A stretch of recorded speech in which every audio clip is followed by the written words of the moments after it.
എന്തുകൊണ്ടാണ് എന്നെപ്പോലെ നിങ്ങളെപ്പോലെ കുറച്ച് ടീംസ് ആൾക്കാർ സമ്പന്നരാകാത്തത്? തുടങ്ങുന്നതിന് മുമ്പ് തന്നെ ഞാനൊന്ന് പറയട്ടെ. 4ാമത്തെ പോയിന്റ്, എന്റെ കാര്യം. അത് എന്റെ വീഡിയോ കാണുന്ന 99% ആൾക്കാരും ചെയ്തുകൊണ്ടിരിക്കുന്നതാണെന്ന് എനിക്കറിയാം. നിങ്ങൾ ആദ്യം തന്നെ നിങ്ങൾക്ക് പരിചയമുള്ള ആളുകളോടൊക്കെ ഒന്ന് ചോദിച്ചു നോക്കുക, എന്താണ് പണമെന്ന് കേൾക്കുമ്പോൾ നിങ്ങൾക്ക് തോന്നുന്നത്? വലിയൊരു വിവാഹം ആളുകളുടെ ഉള്ളിൽ പേടിയോ സ്ട്രെസ്സോ തോന്നും എന്നാണ് സർവേ ഇപ്പം പറയുന്നത്. അതുപോലെ തന്നെ പണമെന്ന് കേൾക്കുമ്പോൾ നിങ്ങൾക്ക് നിങ്ങളുടെ മനസ്സിൽ തോന്നുന്നത് എന്താണ്?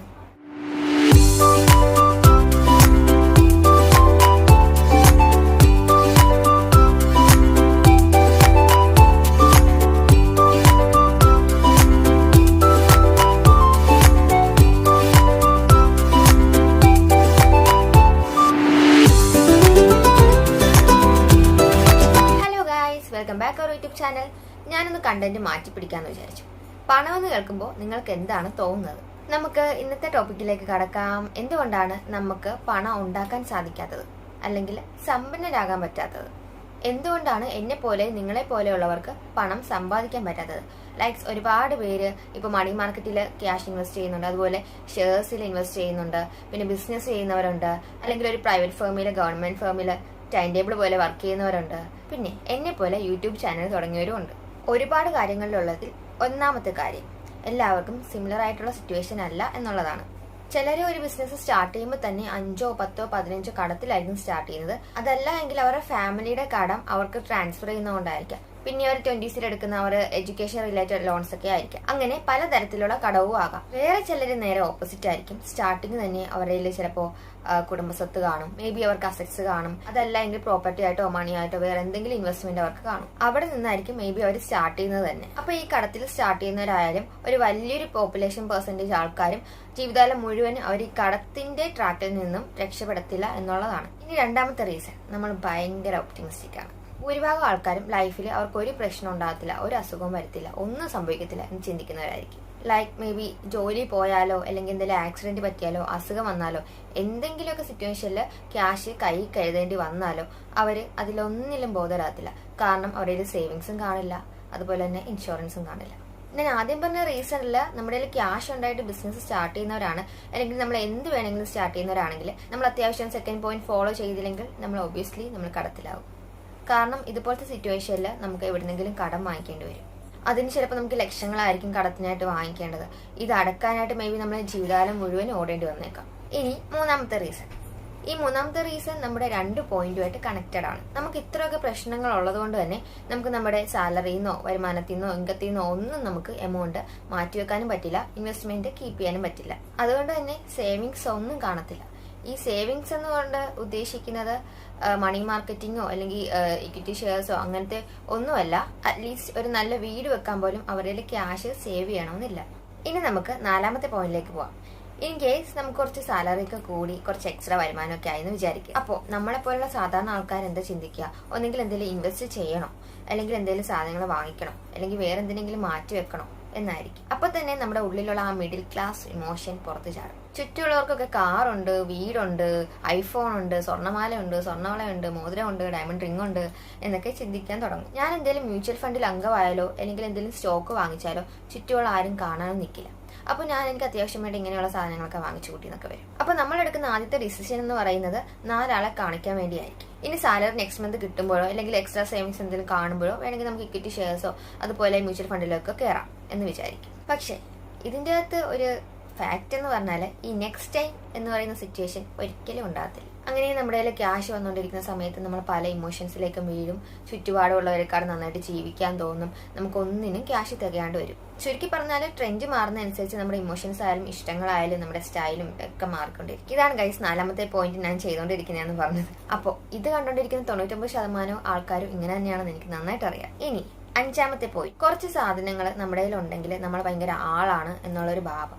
മീൻസ് നമുക്ക് സമൂഹത്തിൽ തല ഉയർത്തി നിൽക്കാം എന്നുള്ളൊരു എന്താ പറയാ, ഒരു പൊങ്ങച്ചം കാണിക്കുന്ന ടൈപ്പ് ആൾക്കാർ ഒരു കൂട്ടം ഉണ്ടല്ലോ. ഇനി അങ്ങനെ നമ്മൾ കുറച്ച് കാശ് കിട്ടി എന്തെങ്കിലും കാറോ അല്ലെങ്കിൽ വീടോ ഒക്കെ പെട്ടെന്ന് വെച്ചാലോ മറ്റുള്ളവർ അല്ലെങ്കിൽ അയൽവക്കക്കാരായാലും നെയ്ബേഴ്സൊക്കെ ആയാലും ഇത് കാണുന്നവരൊക്കെ ആയാലും എന്താ പറയാ, ഇവർക്കൊക്കെ ഈ കാശ് എവിടെ നിന്ന് കിട്ടി?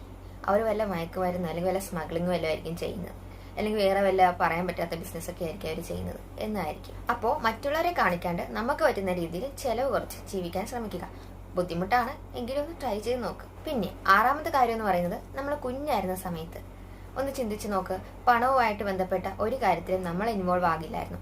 പക്ഷേ ഇൻവോൾവ് ആക്കണം എന്ന് തന്നെയാണ് എൻ്റെ ഒരു അഭിപ്രായം. ഒരു 100 രൂപ അല്ലെങ്കിൽ ഒരു 50 രൂപ കൊടുത്ത് പിള്ളേരെ ആ കാശൊന്ന് മെയിൻറ്റെയിൻ ചെയ്യാനായിട്ട് ഒന്ന് പഠിപ്പിച്ചിരിക്കുന്നത് നല്ലതാണ് കേട്ടോ. കാരണം അവർക്ക് ഫ്യൂച്ചറിൽ കടം വരാതിരിക്കാൻ അവർ ഇപ്പോഴേ ഒന്ന് മാനേജ് ചെയ്യുന്നത് നല്ലതാണ്. നമ്മൾ എത്ര പറഞ്ഞു കൊടുക്കാൻ ശ്രമിച്ചാലും പഠിപ്പിച്ചു കൊടുക്കാൻ ശ്രമിച്ചാലും ഇപ്പോഴത്തെ കുട്ടികൾ, പ്രത്യേകിച്ച് ഇപ്പോഴത്തെ കുട്ടികൾ അത് പഠിക്കണമെന്നില്ല. പക്ഷേ അവർ അനുഭവിച്ചറിഞ്ഞാൽ ഇതെങ്ങനെയൊക്കെയാണ് എങ്ങനെയൊക്കെയാണെന്നൊരു കടയിൽ പോയിട്ടായാലും നമ്മളത് അനുഭവിച്ചറിഞ്ഞാൽ ചിലപ്പോൾ അവർ പഠിച്ചെന്നൊക്കെ വരും. പിന്നെ ഇപ്പോഴത്തെ ഒരു കാര്യം പറയുവാണെങ്കിൽ, ഒരു കൂട്ടം ആൾക്കാർ ഷെയർസ്, മണി മാർക്കറ്റിംഗ് എന്നൊക്കെ പറഞ്ഞ് അങ്ങോട്ടേക്ക് ചാടുന്നുണ്ട്, വെറുതെ കാശ് കൊണ്ട് കളയുന്നതല്ലാണ്ട്.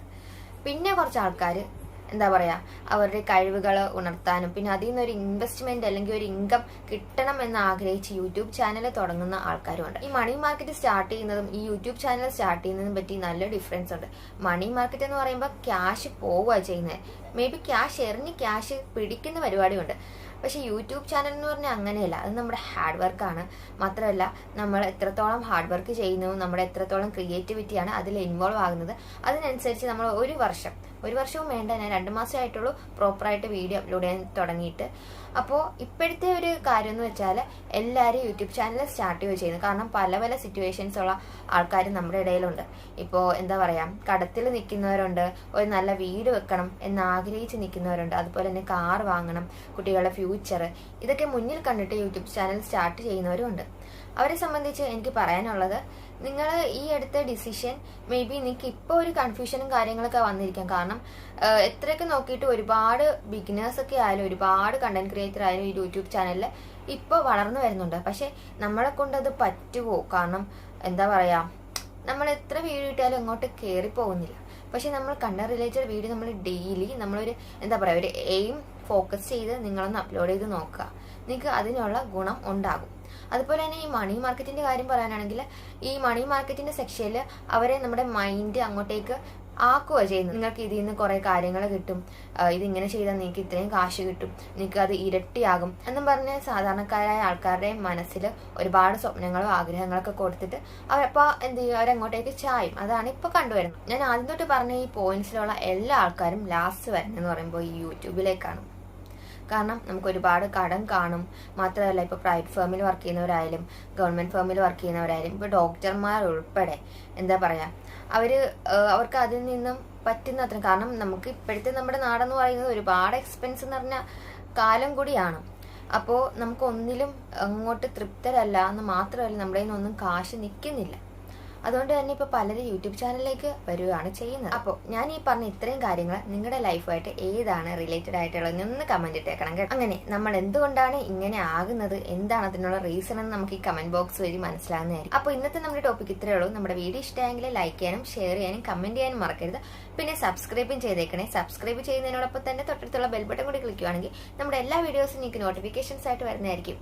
അപ്പോൾ ഓക്കെ, ബൈ.